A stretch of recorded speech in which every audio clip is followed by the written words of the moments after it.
thoughtfully his way until a mistake was made, and before 2013 came in, he committed suicide. You never know when your time is to come. Some of us go through so many things. I heard the sister through her testimony by way of dramatic expression. There are many of people, thousands of people, millions of people who have even greater testimonies. They'll share them, they'll tell them. But the point is, ladies and gentlemen, the point is, where do we turn when things like this is in our lives? That was a word that came to mind as I was looking at the day, and I was sitting there facing a lot of thoughts that were going across today, and then the Lord shared with me in St. John chapter number 3. He said, "For I so loved the world." It would be different if he just loved the world. But the word said he so loved the world. He had such an awesome, mighty power behind what he felt about the world. Not about church people, not about saints, not about people who speak in tongue and run around the church, not about people who go to church every day. He had a compassion about the world for the people who were not even close to being in proper status. Look at somebody and say, "That's you." Look at him again and say, "That's me."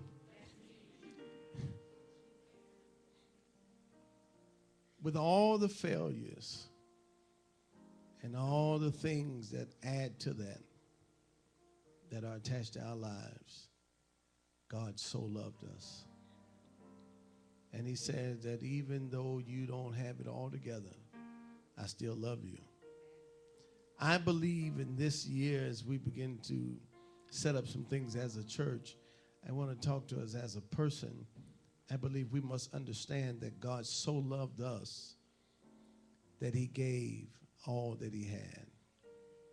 He gave of himself. He reached within his treasure box and gave the best treasure he can give, his only heart, his love. It wasn't just his son, it was his love.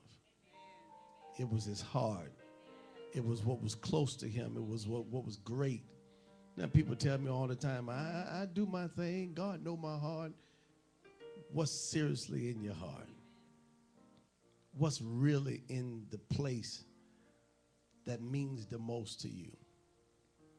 Because wherever your treasure is, wherever your heart is set up, that's where the best thing that you'll have will be set up as well. Before we go into this selection with the choir, I want us to stand. I want to speak a special word of prayer as we cross this line, as we go into this new position in our lives, not just as a church, but as a person, as a people. Pastor Locke said it so well, what we're facing in our country. I don't have to rehearse to you what's going on in our lives on a daily basis. It seems like things are getting worse and worse. Our lives seem like it's just getting worse and worse. The respect factor with kids and parents, worse and worse.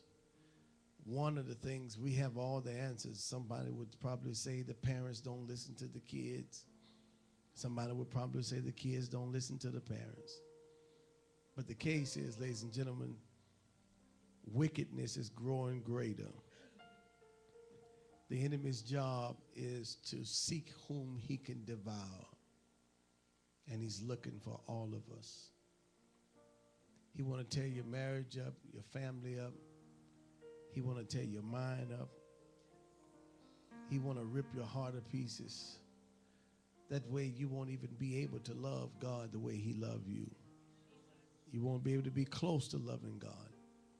But I want to speak this word of prayer that 2013 will be a year that you rededicate yourself to God.